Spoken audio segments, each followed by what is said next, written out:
Yo, what's up, guys? It is Kid Got Your Ticket, and today I wanted to talk to you guys about your vaccine passport and are you guys gonna get it? Spoken to a couple of people, and they're like, I don't know if I want to get a vaccine passport. We've spoken previously about this on our podcast and on previous videos, but how do you feel if it becomes mandatory? Now, here's what I mean about mandatory. What I mean about mandatory is, in order for you to be part of society, are you going to have to get vaccinated? And now, keep this in mind, the government is not actually making it mandatory. Companies are. And that's where the difference is. For instance, you want to fly, you want to go traveling, you want to go on vacation, you want to have a good time with your family. Show me your app on your phone that you're green, you're ready to go. Want your kids to go back to school next year, 2021? Show me. They're green. Want to go to your job? Company policy. Show me that you're green. You see, the government is not making it mandatory, but private companies are. And that's where it becomes tricky, because if you want to become part of society, now you're going to have to get this vaccine passport and show proof that you've been vaccinated. I'll take a chance. If I needed to go back into society, if I like going to sporting events, if I like going out to bars, if I like going out to the movies, if I like going out to the supermarket, oh shit, I like doing all those things. What does that mean? Does that mean I'm going to have to get vaccinated as well? Mandatory in order to be part of society again? If not, then is it just going to be, food delivery services all the time? Because now heading into the supermarket, heading into anything that involves basic human needs right now, that we consider them basic human needs, we're going to have an app that shows that you're free and clear to pass through, so you won't infect anybody else. Interesting, huh? How many of you guys are going to vaccinate your kids? This is something brand new. It's taken less than a year to actually be developed and now distributed. It's being distributed right now in Britain. So let's see what happens. Now, here's my thing. I want to give it some time. I want to see what happens. I want to see if there's any serious side effects. But here's the thing, though. And here's where it gets tricky. Because even if there's side effects to this vaccine, would they ever really admit that there are bad side effects?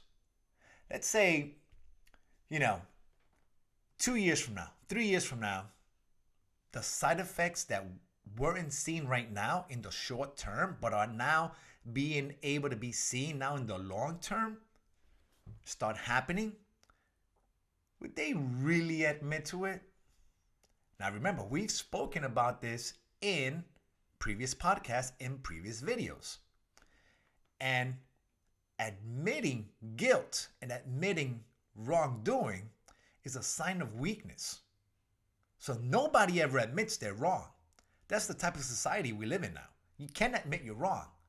So if there's serious side effects that we don't know of yet, but start happening 2 years from now, 3 years from now, 5 years from now, would they really ever tell us that there are some serious side effects? Yeah, I don't think so either. Because doing so, number one, we'll have to have them admit that they're wrong. And two, they would have to take responsibility for their action. And that's something that's not done in today's time. Most likely, by the start of the 2021 school year, right, 2021, 2022, your kid's probably going to have to get vaccinated in order to get back to school. And it's not for their safety, because kids, most kids are asymptomatic, and if they do get the Rona, they'll be able to come out of it nice and easy, right? They'll be able to come out of it good. For the safety of teachers, faculty, and other parents that can get infected by having contact with a child that possibly had the Rona, right? So it's not for the kid's safety. It's for the safety of the elders, right? So are you gonna have to do it? Because right now, they just threw it out there. I saw a news article out there about a vaccine passport, and supposedly Australia is saying that if you want to go into Australia, you're gonna have to have your passport, not your flying passport, but your vaccine passport. You want to travel? You want to go on vacation? Show me you've been vaccinated. What about if your job where you're making a living from, says you want to work here, company policy, you have to be vaccinated. Let's say it happens by April, June, July. What happens by the end of 2021 where the vaccine is now more readily available across the board for everyone? I think schools are going to have to do it. And are you going to vaccinate your kids? Spoke to a couple of parents about this, and they were like, oh no, I'm going to have to homeschool my kids. And the only reason, it's not about the vaccine and giving your child an injection. It's about the side effects that we still don't know about. That's the only issue with it. And if you do get the vaccine, facial masks are still going to be required. What's the point of the vaccine if you're still going to need facial coverings? Or once you get the vaccine and you show your green passport, so let's say you go into a bar, let's say you go into a nightclub, let's say you go into a soccer game, a football game, a basketball game, into an arena, a UFC event, and you show your green vaccine passport that you're good, that you've gotten your vaccine. Can you go in there without any face coverings? Are you gonna feel safe if everybody has it? I don't know enough yet. I don't know what kind of long-term effects it can have on a child because there hasn't been enough studies done. A lot of studies have been put into it, but long-term effects is a phrase that exists for a reason because there are long-term effects. There's short-term effects that they've passed with 95% trials, 98 or whatever, in the 90%. How does that percentage start to diminish within 5 years? I get it. We need the vaccine. I get it.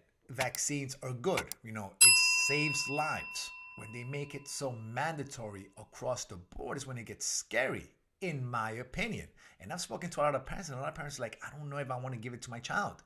Now, I've heard the other argument. Yes, I'm ready for it. There's millions of people that are going to want to get that vaccine as soon as it's available. And there's millions of people that are saying no. But the problem is that if you choose to say no, will you be a part of society?